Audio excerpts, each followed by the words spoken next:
Welcome to On the Chain with Jeff and Chip. Hey, this is Jeff, and welcome to On the Chain, tonight's Roundtable. I'm here with Chip, co-host of the Roundtable and On the Chain. We've got two great guests with us today. We've got Jerry Hall and XRP Carolina, both of them also recent contributors to On the Chain. And Jerry Hall is we've already dropped a few videos for Jerry. Welcome, both you guys. XRP Carolina, since you're brand new, go ahead and do a nice intro welcome for everybody.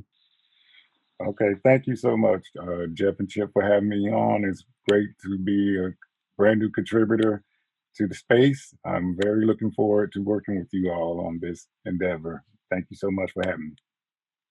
Nice, man. We're really excited about it. Yeah, thanks for popping in. And, I think one of the things that we got a lot of topics to talk about today, and we're going to get to them in due time. But I think it's exciting for Jeff and I to see, some of these ideas expand on the channel. It was the whole kind of reason for putting it together. So, thank you both for, being contributors and jumping in. Jeff, I'm wondering about this first phase. Where should we start? We have a lot of topics that we wanted to talk about today. We do. I want to get some feedback from Jerry because he's dropped a couple great videos. I know we have a couple others that are in being edited right now. We're looking forward to seeing more of that kind of content. Jerry, you're doing such an amazing job getting really digging into some of the community members and getting everyone an opportunity to learn about them.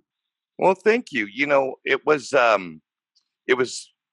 some time ago that I had the desire to contribute to the space. I think I have something to say, but I didn't want to go down a path that others have gone down that are doing a great job. I didn't want to create daily news because, Thinking Crypto and the digital asset investor and the modern investor, they do a great job of that, putting out daily videos, sometimes a couple a day about the news. Right. So, I didn't feel that I could contribute much to the editorial space. We got guys like Jungle Inc., one of the on-the-chain contributors that, in my mind, is like the quintessential editorial. When he comes out and does an editorial on something, you really get a sense that he's feeling it. This isn't just information he's providing; he's showing you how he feels.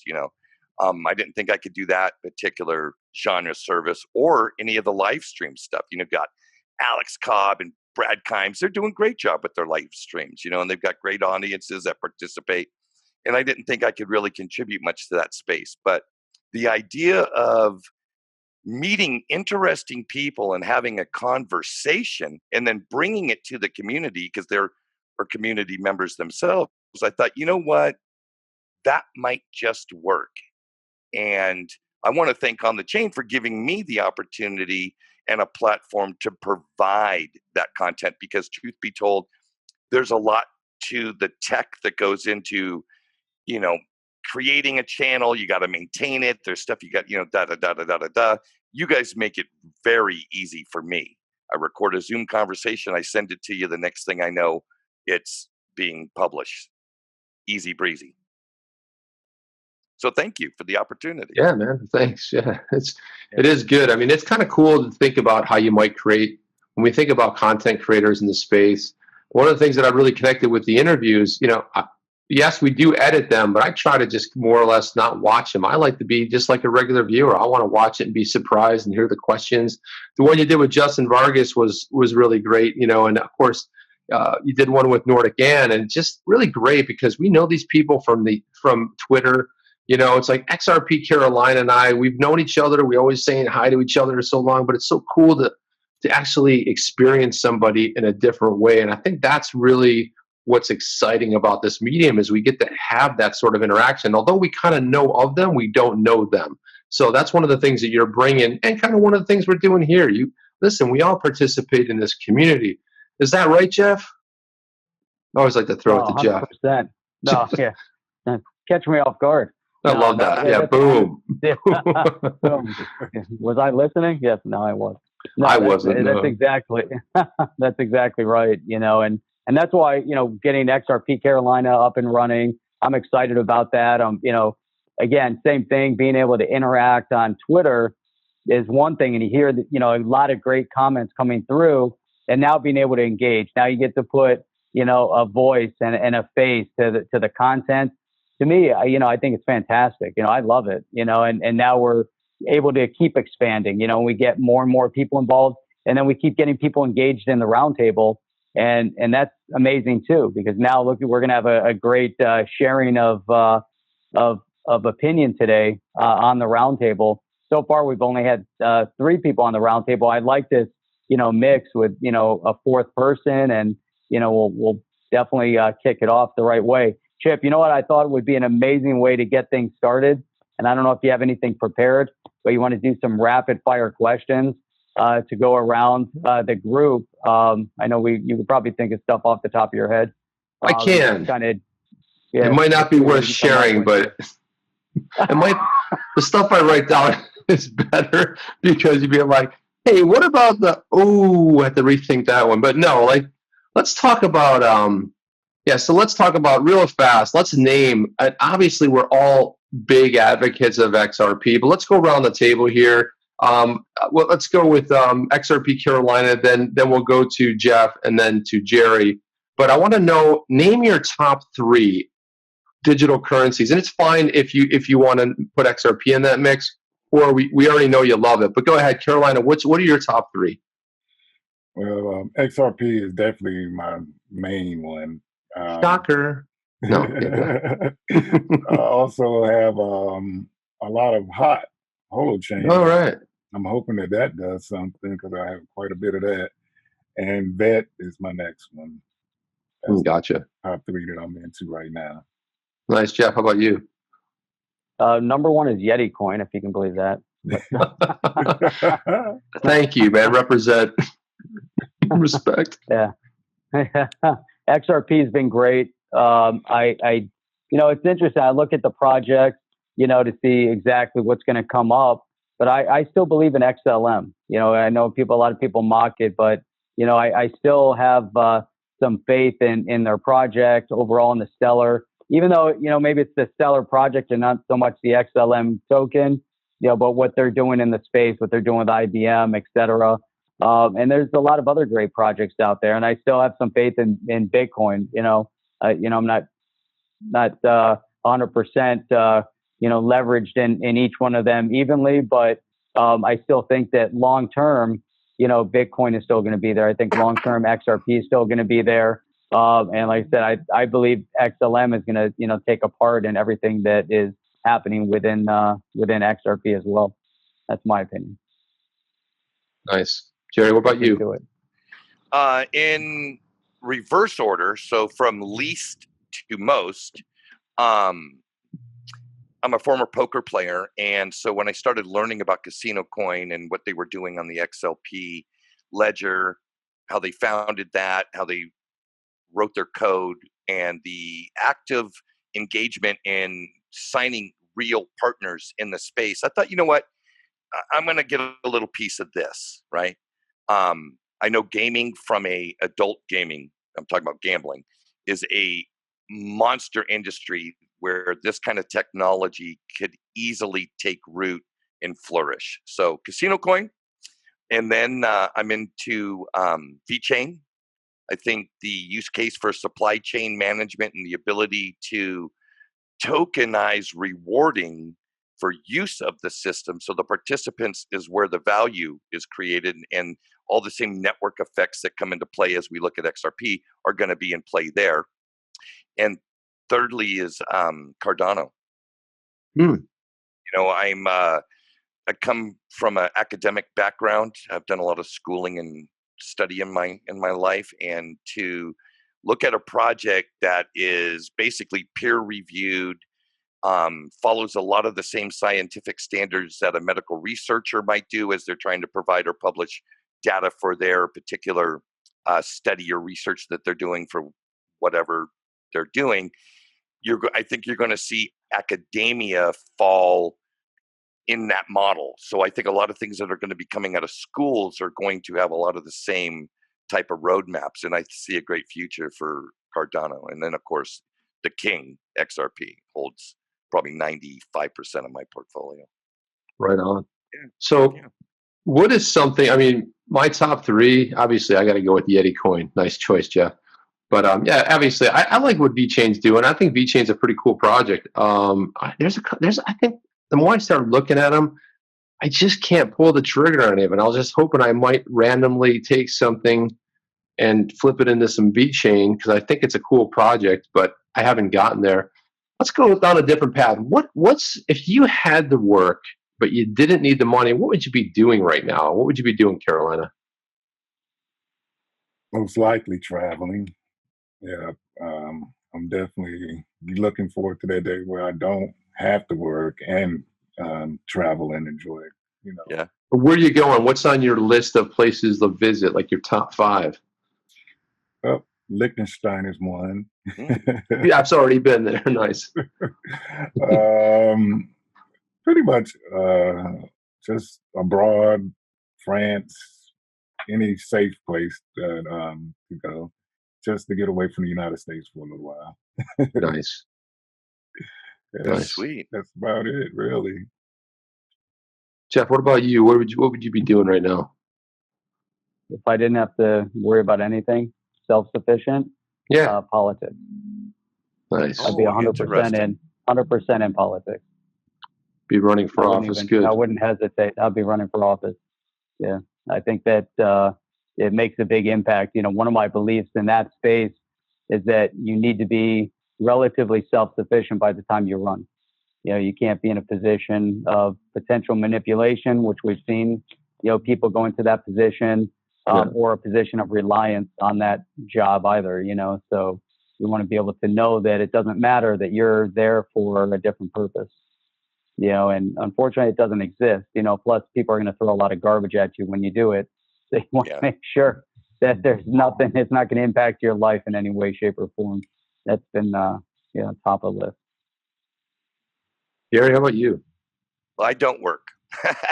Damn, I retired in 2015 and have had the good fortune to, when I retired in September of 2015, I moved to Hawaii and spent a year and a half on 3 different organic farms, volunteering my time to learn various things. Like I learned about aquaculture and vermiculture and microgreens, and it was just incredible. And then I'm, for the last 18 months, been down here in Costa Rica, basically doing a lot of the same type of stuff. So yeah, I don't work. I have a very modest income based off of an annuity that I had fallen into many, many years ago. And that's sustaining me until the quintessential moon takes off. Yeah, when moon, baby. moon. Yeah. It's not the all-important question. I have plans for practical and positive steps to take when money comes in. I'd like to have a large enough piece of property that I can have a community farm on it and help provide nutritious organic food to for free, like to schools, provide schools with nice free new. Yeah, I think it really gets down to a lot of that. Is that when people serve a purpose greater than themselves, there is a positive energy that gets created, and it doesn't matter if it's one person helping another or one person contributing to a greater community or being part of a community that serves an even larger, maybe global purpose. But it's when you get out of yourself and serve something larger than yourself, there are positive benefits that manifest themselves not only in the life of the individual doing that, right, but the rest of the network that's involved in it. So gotcha. I'm a big advocate of that. I think that's really good advice. Hang on a second. Let me make a little note on my phone right now. Chip, get out of yourself and go make something of your life. I got to figure this out, man. I got to figure this out. What's so funny, Jerry, is we're going to have to talk offline because my wife and I have talked about, getting a farm after this. You relatively live in a city and, it's all city world and city life. I get worried because I have to jump in my car and drive a minute and a half to the store just to pick up some chips or something, you know what I mean? Or some food or, you know what I mean? Like that's like, and meanwhile, and I'm grateful for that. but I would like to sort of maybe get off the grid a little bit and be a little more self-sustained, where you're reliant on yourself as far as, farming, and you have enough that you can then contribute and give away. So I love what you're saying. This is good stuff. I mean, I wonder if we should start talking about something in the digital asset space. Something, Jeff, you brought up a little bit earlier. We talked about this. There's a new exchange that's adding a bunch of new digital assets there. That's correct. Yeah, Uphold. So everybody knows I Uphold. love. Uphold, a U.S.-based company. Love it. Right. I've used Uphold for a while. I think Uphold's great. I mean, they're doing something that's different than any other exchange, and what that is, and I covered this in a previous video. I did a review of Uphold and might do another one as they've changed here a little bit. But what's interesting about it is they created different tiers of exchange, from fiat currency to precious metals to digital assets. No other exchange allows you to buy precious metals and hold precious metal investment. And same thing even with fiat currency. If you decided you wanted to put your money into the Hong Kong dollar, I believe you can do it. If you want to put your money into the Indian rupee, I believe you can do it. It's interesting. But now what's great is that they had their original basket of currencies over here. And now as we get into tier 4, they added Tron, Nano, Stellar, Cardano, IOTA, Chainlink, Cosmos, and I could be wrong. Maybe some of these were already there, but Neo, EOS, Ox, NEM, what is that? Zilliqa? I'm not sure what that is. Zilliqa, I think is what you said. Zilliqa, okay. Decred is available there, Digibyte and Dogecoin. So some of them already might have been there, but they just added a whole basket. I believe Tron is brand new, because I know when I had to take Tron, I had some Tron holdings on Binance, and I had to move them. I had to find another wallet to put Tron on, and Uphold didn't support it. And I know you guys had mentioned earlier, when are they going to put on VeChain? I don't know, but that's a good open question. A lot of people are asking that as well. Interesting. They have a tier 5 here: universal US dollar, universal Bitcoin, and universal euro. Those are stable. I think those are stable tokens. Interesting. I just like the layout of that. It's so easy to use. I don't know. It just feels like it fits my brand. I mean, Carolina, would you have a favorite exchange you use? You have something, or do you just mix it up a little bit? Yeah, I pretty much mix it up with BitTrue. I have an Uphold account. Coinbase, of course, that's the one I use the most. But I'm going to look into Uphold now that Jeff mentioned all these new coins that have been added. I did not know that, so I'm definitely going to look into that. Yeah. But yeah, I didn't either. Coinbase is my main one that I use. Is that your oldest one, like the one you had? Because they were out in the U.S., right? I think everyone got a Coinbase account back in the day. Yeah, I think I had my Coinbase account since 2014. I want to. Whoa! Preach! Hey now, whoa! Right. OG. Let's hear about that. Holy cow! I want to say I'm not sure though. Damn. I believe it was 2014 is when I first bought about $5 worth of Bitcoin back then. What was the price back then? You remember any? And when I bought that $5, it was like $300 at that. Right. Time. I hated that. I should have bought more. But I stopped at $5. I forgot about it for a couple of years until 2017. Till it turned into $100. Yeah, and I was like, oh man, I should have bought more. Got the taste of what it's like. Awesome. Exactly. But Coinbase is pretty much the one I use the most. But I am going to look more into Uphold. I do have an account with them too, so yeah, check that out. Jerry, how about you? It's amazing. Yeah. Well, go ahead, Jerry. Yeah, go ahead. Coinbase was my first account with an exchange, because it was, February 2018. You had to buy Bitcoin to transfer to Binance to get XRP. Okay. But sometime around April, I believe, I discovered Uphold.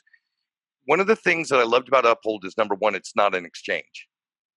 Uphold is not an exchange. Uphold is an online marketplace where for spot price, you can buy something. You are not trading anything. You are purchasing. Okay, so the definition, it's not an exchange. It's an online store, and I love the fact that they have a mixed bag of financial assets, whether it be currencies, precious metals, or digital assets, XRP,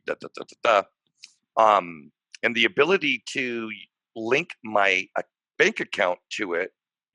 They were the first that I am aware of that allowed somebody to open an account, go through a brief little check, and link their bank account to it and buy XRP directly. No having to go through Bitcoin or Ethereum to transfer to another place to get it. And for me, not being a real tech guy, I like simple and easy. You know what I mean?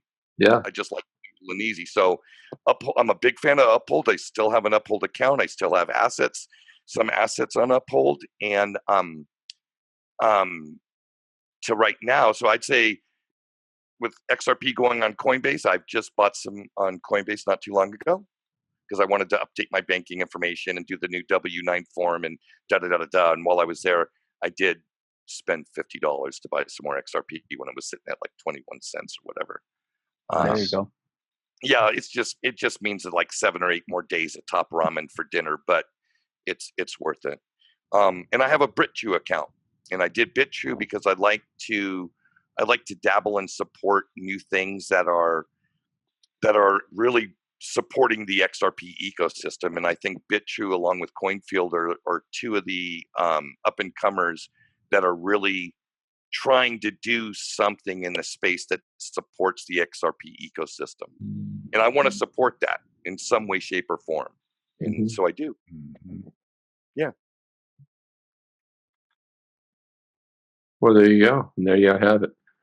There you have it. I mean, write that down. You feel free to write that down, save it for later because it might come in handy. Hang on a second. Let me make a note of that. Yeah. If Jerry says it must be, Jerry says it. So, hey, this is the official. Yeah. Chip is taking notes for everybody. I have to take notes, you know. I usually do. Why do I sometimes end up being a note keeper in meetings? You know, The secretary. Well, it speaks to your organizational skills, and that's good. We all need. I'm sure we're all used to be slightly more organized.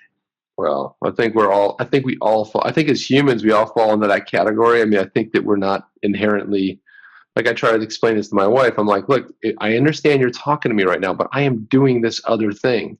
And while you're talking to me, I can only do this thing or listen to you. So just give me a second. You know, I don't know. I'm not a good multitasker. I mean, you know, sometimes when I'm working, I got 2 things. Yeah, let's face it.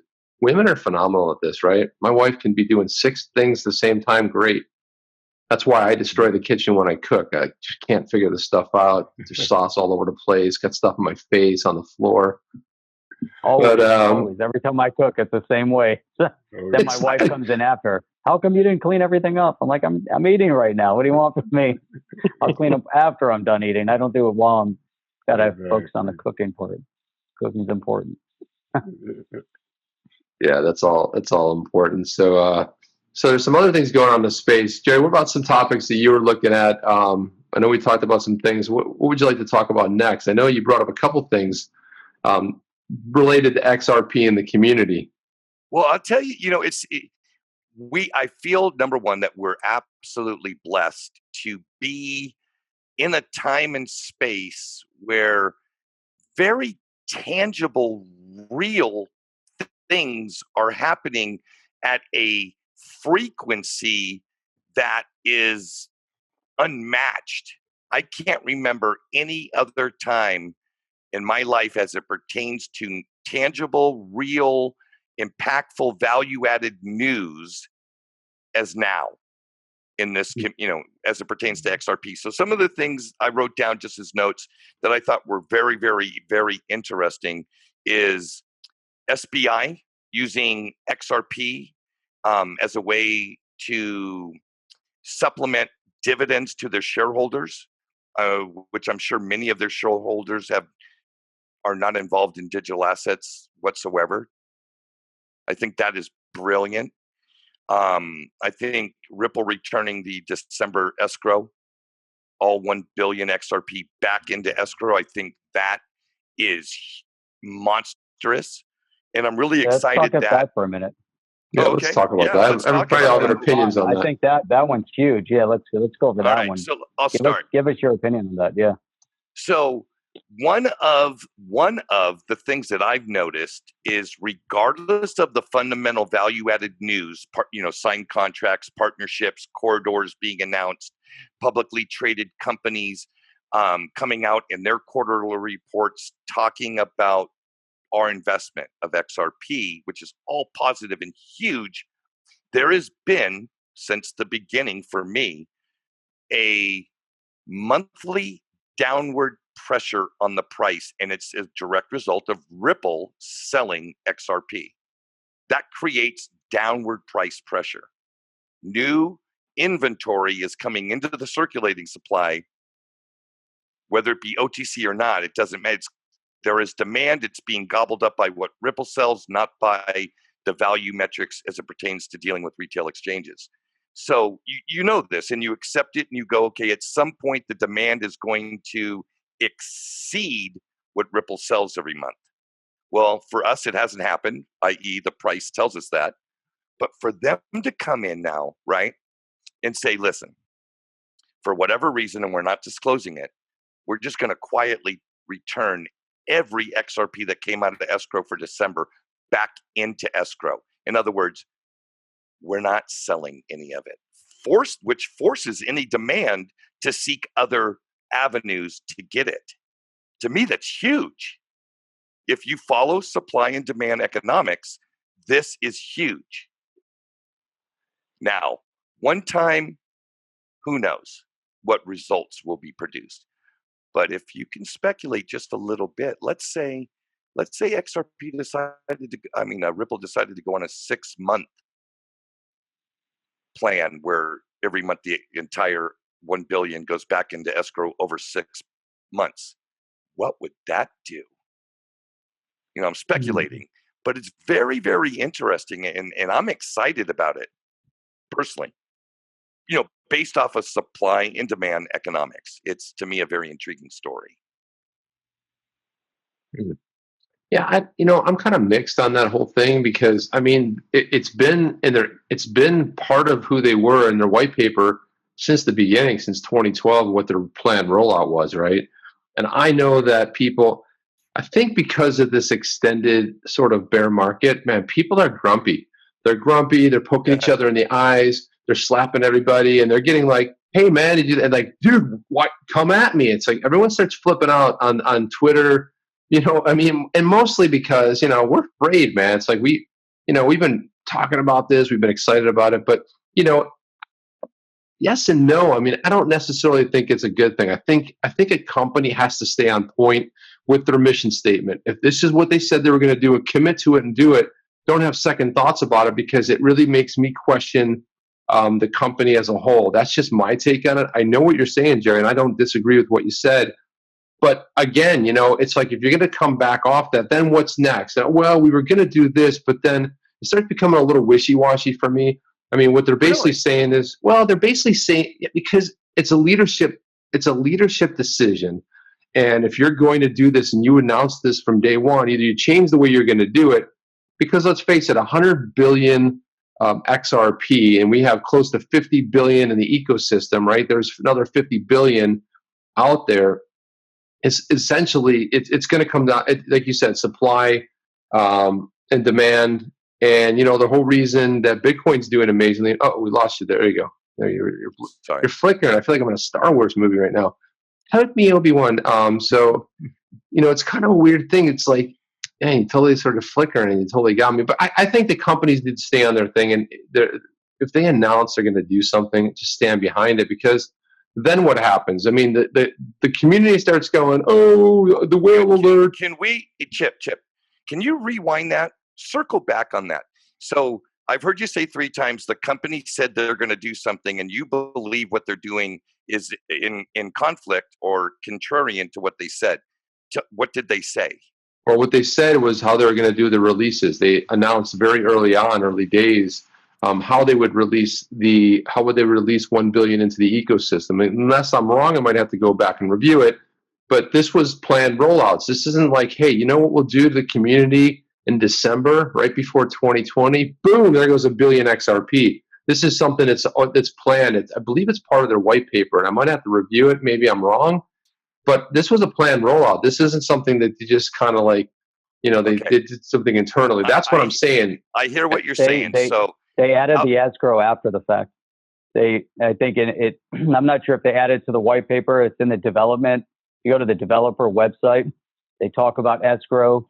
There was, they had the extra pressure. They wanted to make sure that, they created a sense of reliance from within the community that they're going to do the right thing, that they're not going to dump on the market, that there's always going to be an expectation, because they were holding 55 billion, and they want to make sure if they're holding it, it had to be put and locked up so they didn't have access to it. Right. So I believe, it would be good to go back and look at it fully, but the goal was to continuously release 1 billion every single month, and they would use what was needed at that point in time for development of projects, and any unused portion is automatically then put back into escrow. And then the following month, that means next month, another billion is going to be released. And then that unused portion, again, based on the requirements now, has to go back into escrow. And it's continuously rolling.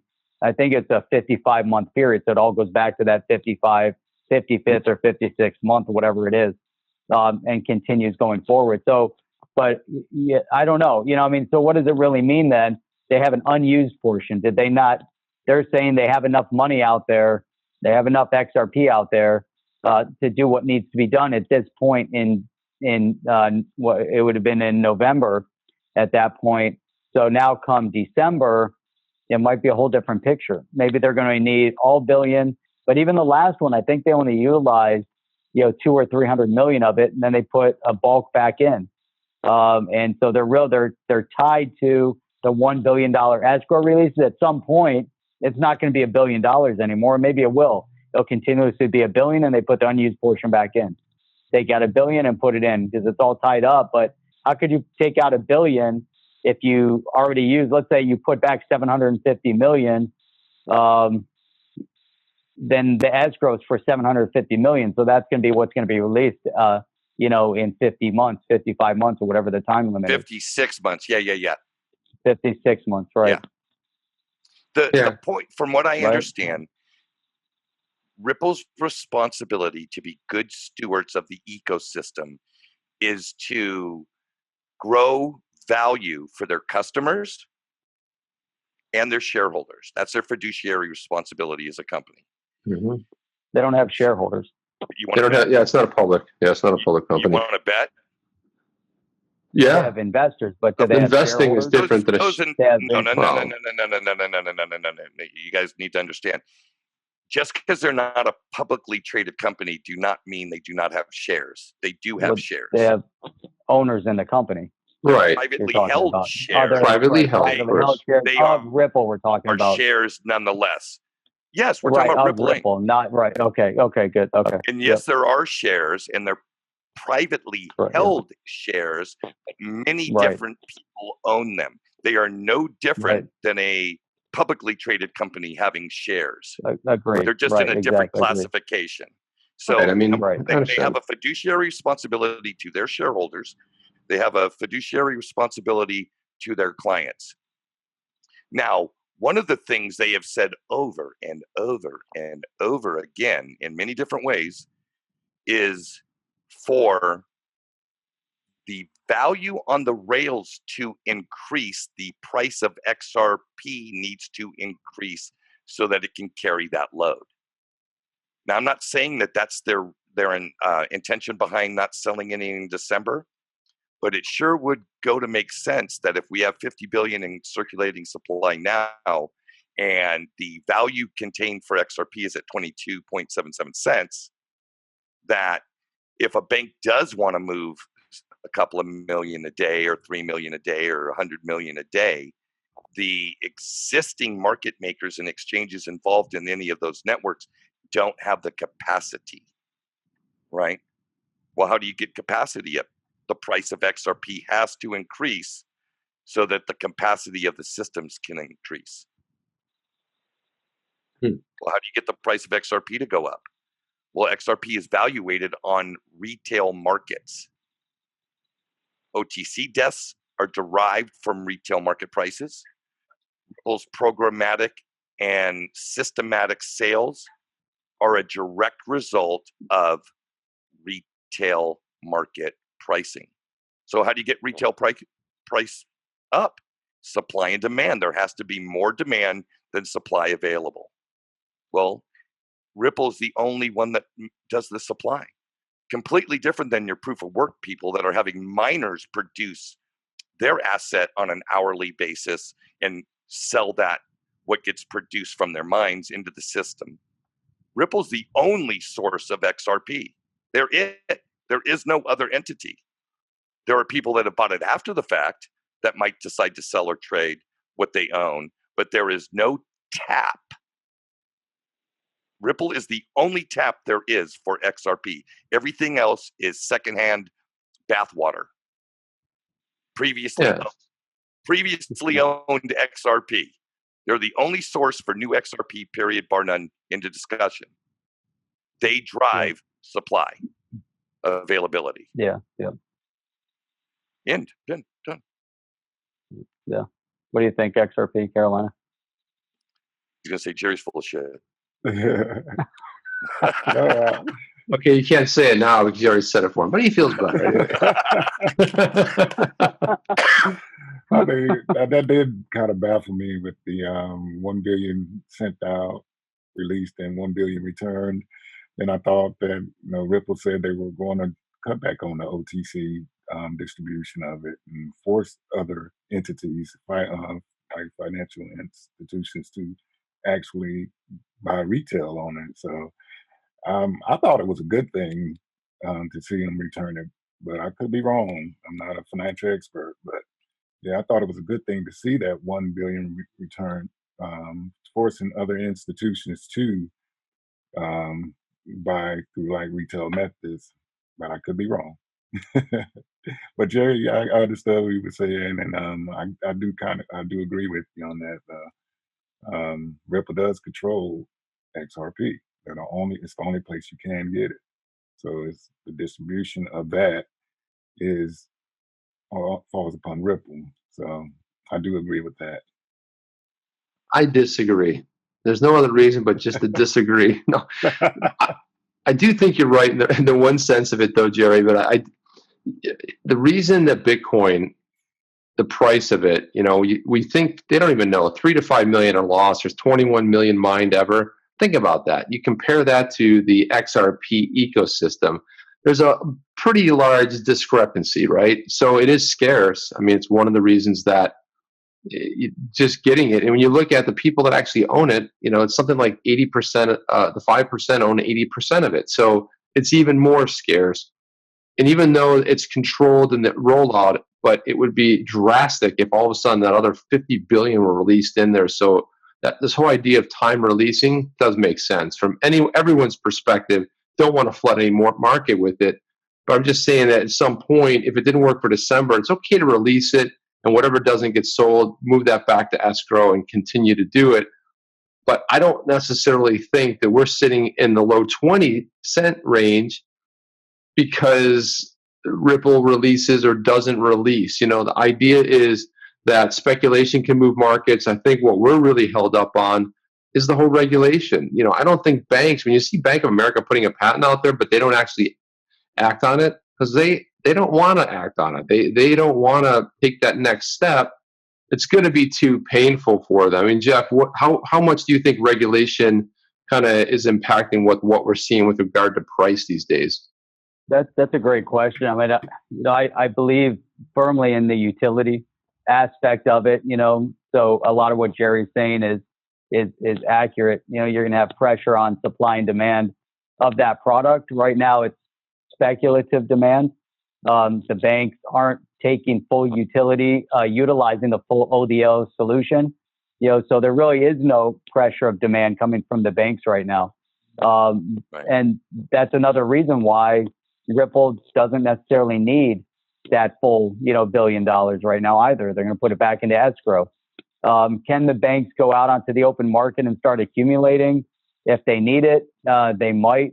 But there's also specific exchanges that are to be used for the liquidity solution, for that ODL. So, and as we know, there's limited rails open right now to Mexico, to the Philippines, with limited, and we're not seeing large volume. We're seeing, just still smaller volume of transaction, even with MoneyGram.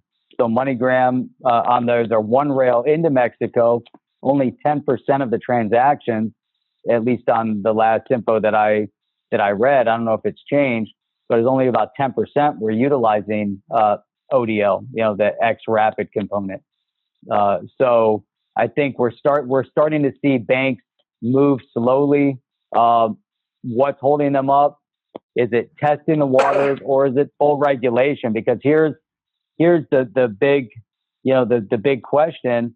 Token Taxonomy Act isn't going to pass at this point. It may or may not be introduced. It's probably going to have to hold until 2020. Right now, the political infrastructure of the U.S. is in complete turmoil, because of a falsified impeachment trial. And there's a lot of things that are going on that has detracted from and has skewed the focus of Congress that we're paying out of our tax dollars to actually accomplish things for monetary sake, financial sake. And so the Financial Services Committee is pinned down. However, with all that being said, there's a couple positives. I can't remember the woman's name. She headed up back. She was just appointed as Kelly the senator.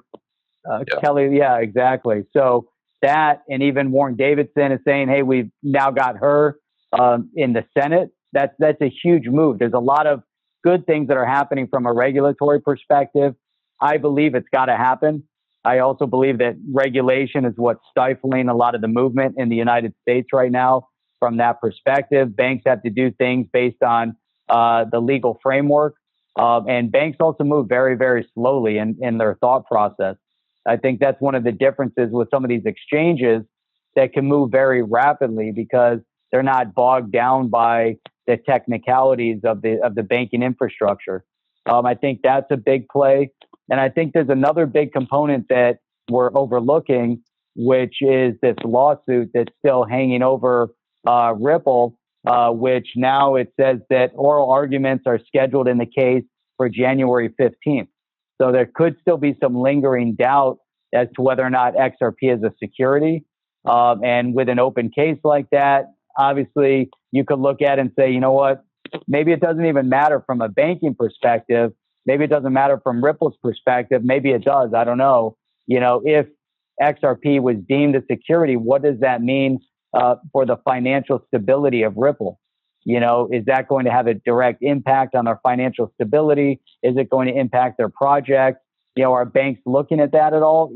Those are some of the open questions that I have. And it's interesting because the arguments from Ripple make a lot of sense. The statute of limitations per their claim has already passed, that there was a 3-year statute of limitations for the plaintiff to bring action against Ripple, trying to claim that in 2013 they bought what was termed a security. The plaintiff is arguing that it's not because they continue to sell XRP, so their statute of limitations didn't expire. So there's a whole argument that's going on right now. And they said this is the argument. Forget about the fact that Ripple doesn't even see it as a security because they don't think it's a security. They don't believe it's a security. And their legal framework and team doesn't believe it's a security either. So who knows what the judges are going to think, but it's their argument is to dismiss, and they say they want to dismiss without prejudice, so it's going to be interesting. So I think there's very, very, a number of variables at play that we have to take into consideration. What do you guys think? Well, if you want my opinion, that was very, very, very U.S. centric. Everything that you just said, and from where I'm seeing, I have the luxury of living in Costa Rica, where my life isn't permeated by what the U.S. is doing or not doing. I mean, obviously, we're a much global world than we were 15, 20 years ago, and everybody's kind of interconnected.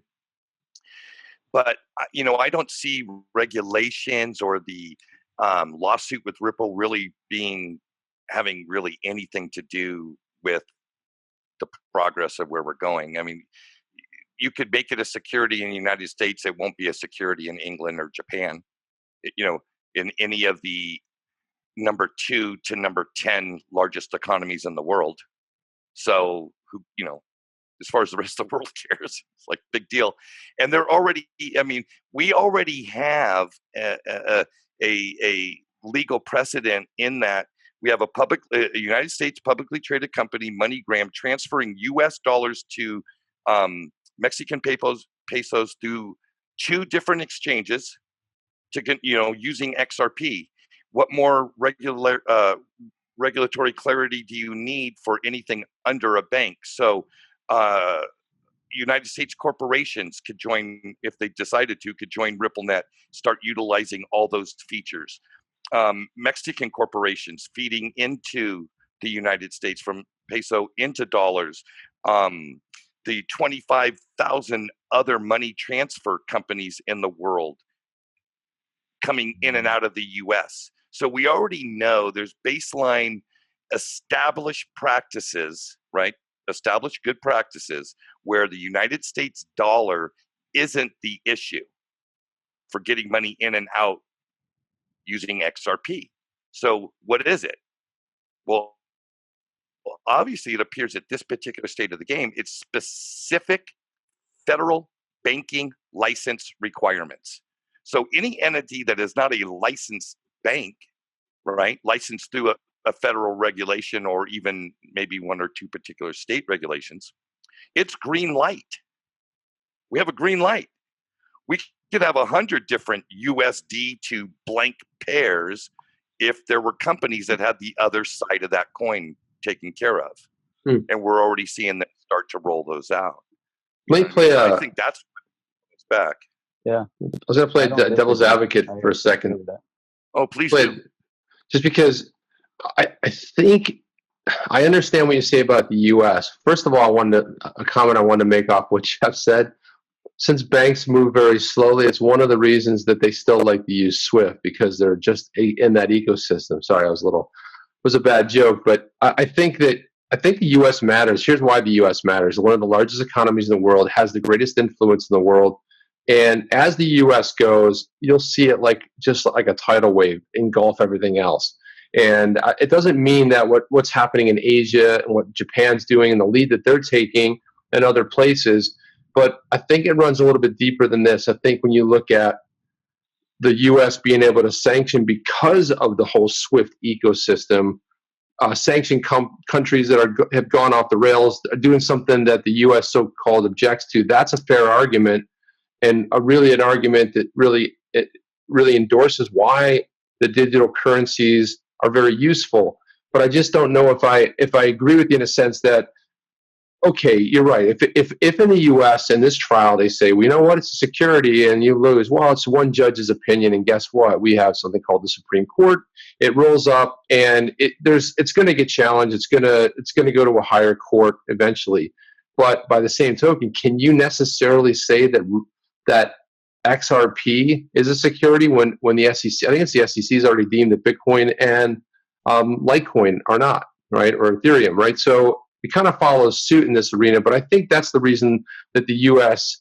plays a role, because I do think that, because let's take the UK for example. They've had some good things go down there, and if you look at London, regardless of what people think about Brexit, London I still think is still going to be the banking capital basically of Europe, right? They are now. People worry that if Brexit happens, they're not going to be. But let's face it, you go to all the big banks are in London. That's where they call it home, and they're also working off something strong called the pound, which was a good move. So, but getting back to your original thing, it's not so much that I disagree with you. I just think that the U.S. plays an important role for a lot of reasons, and that people do want to watch what's happening with Ripple, the company, because of, and again, it'll just be one judge's opinion, and the argument can be strong. I already see some weak accusations inside the lawsuit. A lot of contradictory statements back and forth. But I don't know, XRP Carolina, what's your take on this whole thing? Well, I think that basically with the way that the economy is going right now, with the Feds injecting so much money into the repo market to try to establish the economy, or get it back on track, and it's just the whole financial situation with the U.S. is not looking too good right now. I do believe that eventually, maybe sooner than we think, the SEC, regardless of this lawsuit that's going on with Ripple, will issue a letter stating that XRP is not, a security, and and then measures will come into place where we will use XRP as a sort of gosh, I can't think of the term I was going to use. Almost like the ESDR, with the IMF might initiate or do something with it. In some form, XRP is going to really play a major role, regardless of the slow litigation with the United States banking system, making it, legitimate form of payment. I do believe that it will be a day coming real soon, maybe sometime 2020, could be 2021, where it will be used as a man, preach, go. as the predominant method for payments. I highly think it could be in a ESDR eventually, with all the 50 billion XRP that Ripple has, could be pre-allocated towards, Brad Combs was saying this also, the pre-allocation theory. I do believe that regardless of this frivolous lawsuit that's going on, stating that XRP is a security, the SEC will post a letter or write a letter and say that XRP is not a security, and it will do what it needs to do, takes its rightful place. That's just my opinion. I like it. I'll be honest with you. I'm not going to lie. I like the idea of that possibly happening. I do think there's a lot that could possibly happen in the ecosystem. And I wanted to. I think we're coming up on time here. Yeah, we're coming up. I wanted to end with something fun, because you have that superhero logo behind you, XRP Carolina. And like Jerry said in the pre-interview, he said that we're missing the cape. How badass that looks. I'm wondering, can we do just a real quick round the round table here? Can we talk about what was your favorite cartoon growing up and why? Carolina, go ahead and take it, man. Oh my God, let me think. I had so many. Well, go ahead and just spot them off. It doesn't have to be one. You can talk about stuff you loved if you didn't have a favorite. I guess a favorite cartoon growing up was Tom and Jerry. That was one of my favorites. Nice. And then eventually Mighty Mouse. I used to like him. Here I come to save the day.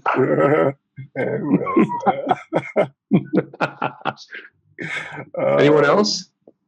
I'd say pretty much anything from Hanna-Barbera, and probably of the Hanna-Barbera stuff, the Flintstones was my absolute numero uno favorite. Wow, man. Do love the Flintstones. Oh, yeah. Scooby-Doo. Flintstones were great. Scooby was okay. Scooby-Doo, yeah. I liked him, man. Hey, Scoob. Oh, that was a great one. That brings back memories, sitting there with a bowl of cereal in front of the TV, and you wake up with it early Saturday mornings. You get up at like 6 a.m. and go run in front of the TV and sit there with it. Just sit there with the cereal. So I grew up close to the Canadian border, and and it's funny because I always thought that all the kids, when I went to college, I used to talk about Batfink, and people are like, "What?" It was just like this bat character, superhero. He was like a 007 sort of a character. His name was Batfink, and I just thought it was it was Canadian. I thought it was broadcast in the U.S. Apparently not. So our Canadians that are watching this will remember. But I was like one of my favorites. I was like that a lot. And, obviously Scooby-Doo, because it was the same sort of thing. They pull off the mask. We would have succeeded if it hadn't been for you meddling kids. And I was like, thank God for the meddling kids. I wish these meddling kids would show up at the SEC one day and meddle over there a little bit, and kind of pull some masks off. What the hell? Jeff, what was yours? What was your... I liked all those. I liked the superheroes, and then the Tom and Jerry and all of them, all the ones that were mentioned up to this point. They were all always fun to watch, one after the other. And then Woody Woodpecker. Oh, yeah. I used to like that one. That was a great one. And then obviously I progressed and my taste, evolved. And then I started watching. His cartoon palette became more mature. As I got older, and of course, then I started watching Beavis and Butthead. Oh yeah, Well, a favorite of mine was the ants and the aardvark. I used to love that. It'd be like, I didn't know an ant could go up a tree. It was fantastic, and it was like built around like the Jackie Mason character and like Dean Martin. Those. That to me, if that comes on wherever I am, I stop dead in my. Do you know that one, the Ant and the Aardvark? I stopped dead in my tracks. I was even in college. I was always late for classes. They were showing the reruns. They're like, "What happened to you?" I was like, "Man, the Ant and the Aardvark was on. Man, you've seen that episode 4,000 times. It's great." Is that another Canadian one? Never heard of it. The Ant and the Aardvark. You guys don't know this? Never heard of it. Holy cow, man! Listen, we might have to do a special on the Ant and the Aardvark because it's one of the most glorious cartoons ever. You got to watching. I don't even know. It might have been from space. It's possible. I don't know. I might have been watching another. There was a cartoon just for Chip, and it was happening between his ears. Tune in next time tune in next week to The Psycho Speaks, starring. Wait a minute, guys. Now listen. There's people in the chat right now. Somebody better have my back right now. The Ant and the Aardvark. It aired on 68, 69. Just Google it, man. You don't know them? Yeah. I recommend everybody throw in their cartoon, their favorite cartoon. The aardvark was blue. The ant was like, and the ant was like Dean Martin. He's like, "Hey, Daddy-O, we're gonna go swinging sort of time." And then he was hip and cool. No, he was hip and cool. He was like a swinging Daddy-O. And then the aardvark was like Jackie Mason. He's like, "I don't know that ants could do these things." He was like, "Oh man." Anyhow, but anyway, so there's two real relevant things, and the aardvark and Batfink. Guys, you got to start watching Batfink on YouTube. All around the same age, and only one person knows it. Well, I'm probably older than all you guys, but anyway, who cares, man? I'm just you know what? This is the big giant fail whale right here, people. Fail whale. Well, this is the perfect platform to bring those back, right? So you've got Batfink needs to send one of the Flintstones $20. How does he do it? Well, he finds the Canadian exchange and uses XRP to get it into the United States. Bada bing, bada boom. Boom! I love that. You know what? See, that's what I like. That's how we teach kids. That's how we teach kids about this. Let's make a little animated series. You guys are going to be excited. First of all, the Scooby-Doo crew gets paid. That's right. Yeah, there you go. Listen, XRP Carolina, you got to Google it right now. Batfink was the badass. First, it came out in 1966, so I watched the reruns probably in the 70s sometimes. I don't know, but it was, man, it was a great adventure. Do you guys remember? Oh, forget it. I'm not going there. Anyway, old-time TV shows. Do you guys ever see the Time Tunnel? Time Tunnel. You guys remember the Time Tunnel?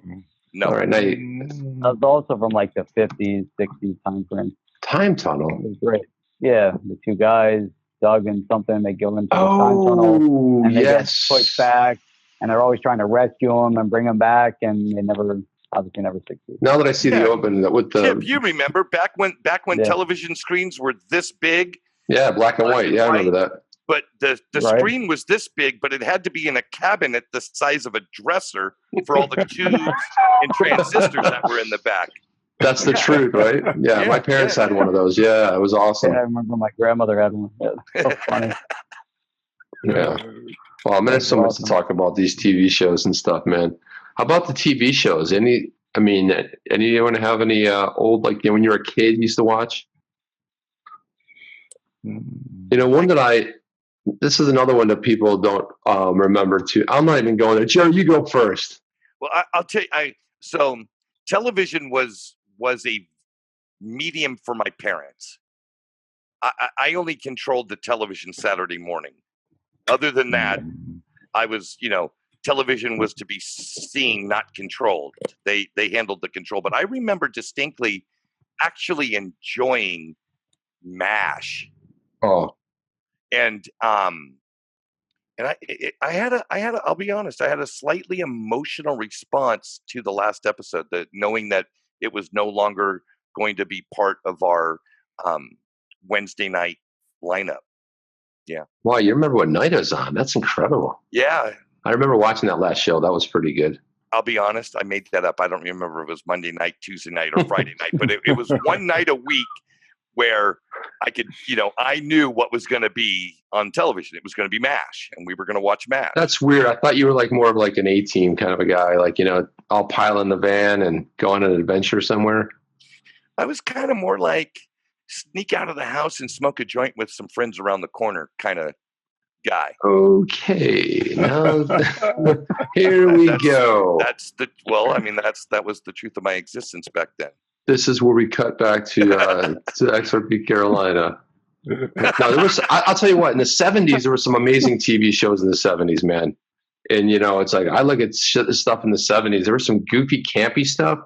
But this one that I brought up a bunch of times and people don't know it. What's Happening was like one of the ones. Did you remember that? Mm-hmm. That Kid D, she was like it was one of the most comedic personalities on TV with the smart ass. It was like a little smart ass that would always kind of get the, and I brought that up to people and they're like, man, I don't remember that show. And I was like, I don't know. You guys, am I off in another world somewhere again on that one? No, but okay. I remember this whole thread where my grandfather loved Archie Bunker. Oh, he was a nut. Oh, yeah. He absolutely loved Archie Bunker. And then the Jeffersons was a spinoff of that show. And that became part of the schedule.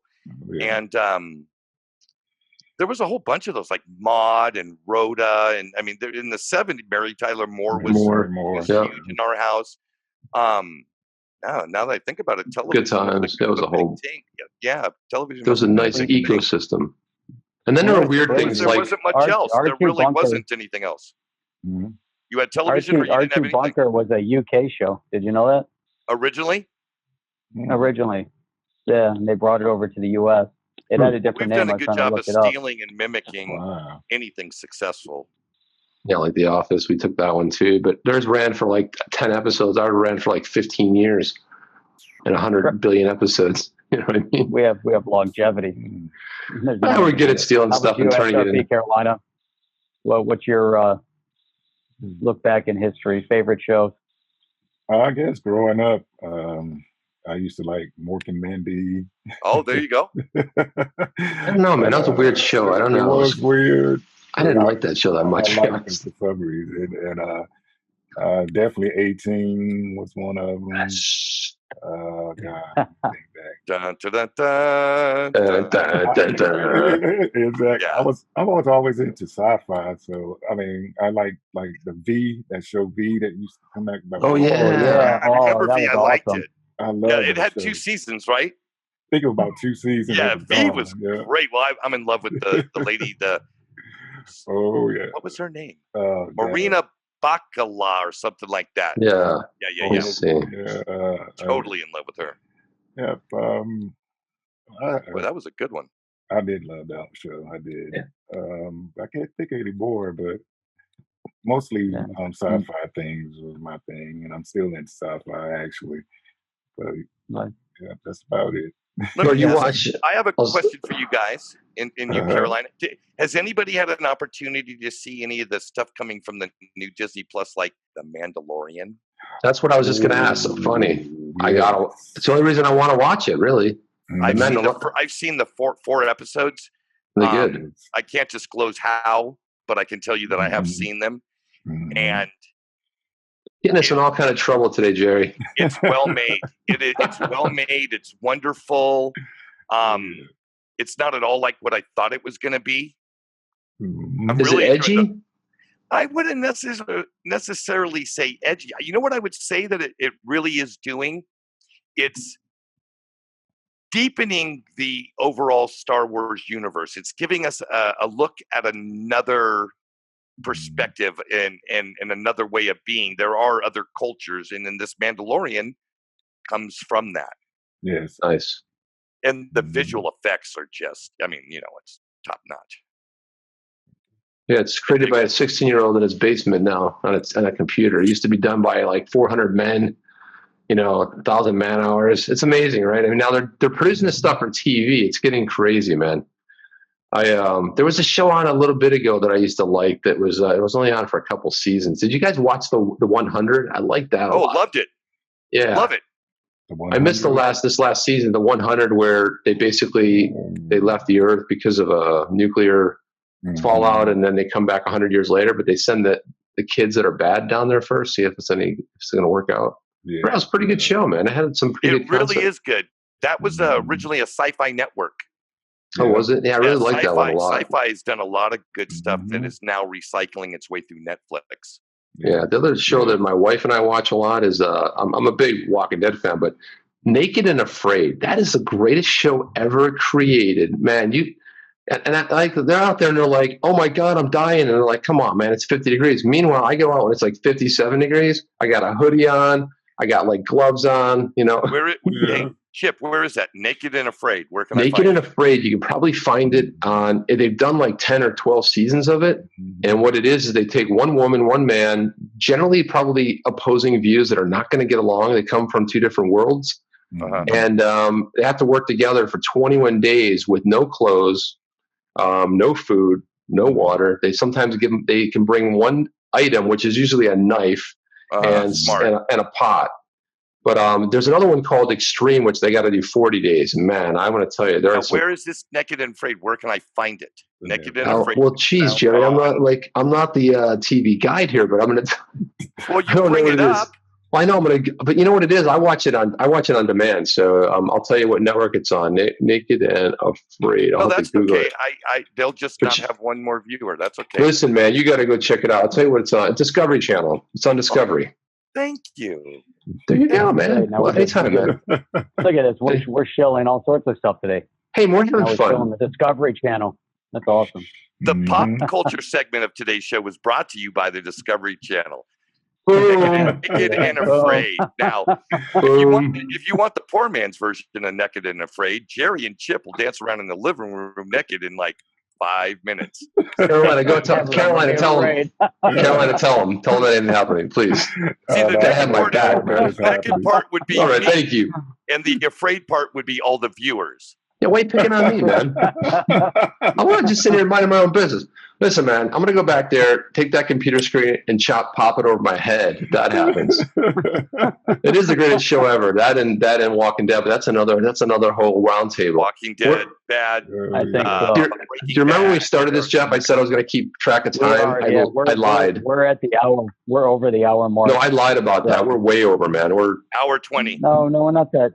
Yeah, we are. No, we started back up again at. Okay, we're good. 25. So we're a little over now. Oh, yeah. Beautiful. You want to take us out there, Jeff? We're out. Nice. That's what I was thinking more of. I was thinking more of you can learn more about On the Chain by going to onthechain.io, and you will see these two new contributors, and I don't know where they're going to appear on the screen. I see them on my screen. But XRP Carolina and Jerry Hall, it's something we're really looking forward to, more content. Thank you for joining the team of creators here. And I want to also thank Jeff, who's the partner in crime and doing this roundtable. And we'll all see you soon. And before we do, go ahead, start dancing. Start dancing, Jerry. Yeah. Look at his face. Create a little atmosphere. Okay. Come on, somebody whip out a dollar bill. Give me some motivation here. I'll send you some crypto. Show me your XRP. Show me your Coinbase account. Right. Oh, that'll get Crypto Eddie next week. Coinbase Crypto account. Eddie, yes. Crypto Eddie's on this. Next week on the roundtable, we postponed our interview meeting with the Keras chain, the mining blockchain tracking software. We're actually meeting up with them next weekend. And so that'll be the following Tuesday. We'll roll that out. So that's it. With that, do you guys have any parting words of wisdom, for us other than dancing? Well, I'd like to say thank you guys for having me on. And it's nice meeting Jerry. And I don't think I've ever seen your videos, but I will subscribe and watch Well, now thank you. on. And just like to thank you for having me on today. And Nice. huddle strong. Total. That's it. Nice. Jerry? I look forward to being a team member, and I definitely am curious to get to know Carolina better. I heard about him through Brad Kime's stuff in the. We got a bromance happening right here, man. Bromancy. Well, I mean, come on. He's got the whole. I mean, he's got the crypto Avenger thing going on. I know, it's badass, right? Next thing you know, That's you're awesome. going to I see love it. his show produced by John Favreau and Might be. special effects by Lucas Arts and stuff. Sound by Soundwalker Inc. I want to say one thing though. It's something we do have 2 channels. So there's 2 channels. The other channel, if you guys look below, please subscribe. Please like if you enjoyed today's content. Please like and subscribe. But there is another channel down there, and you just click on that. And we have 2 channels. We kind of do the live and the premiere stuff here. Yeah, we have 2 channels, and yeah, we actually do. We have 2. We have more of the live and the premiere stuff, and then Jerry's is the regular on the chain, and we have on the chain live. Sounds complicated, and it is. Okay, folks, viewers, thank you, and for all of you in the stream right now, if you want to get to the real good quality stuff, do what Chip says. And if you're just looking for some scraps or some leftovers, we got Jerry on the public thing over there for you guys. No, but I'm also over there. We're all also over there, but we're all over there. This is our live premiere, and we're looking forward to everything. So we're building, developing, and that's it for tonight. We definitely look forward to having you guys back on. We're going to keep doing these roundtables, and one of us will rotate out, one of you guys will rotate in as we bring new guests on. So we're looking forward to making that happen as well. So looking forward to it. And until then, I don't know what to say. We'll see you next time on the chain. Take care, next guys. time on the chain. Cheers. Bye-bye, guys. Bye-bye. Are you down with OTC? Please like, subscribe, and click the bell to be notified when the next video drops.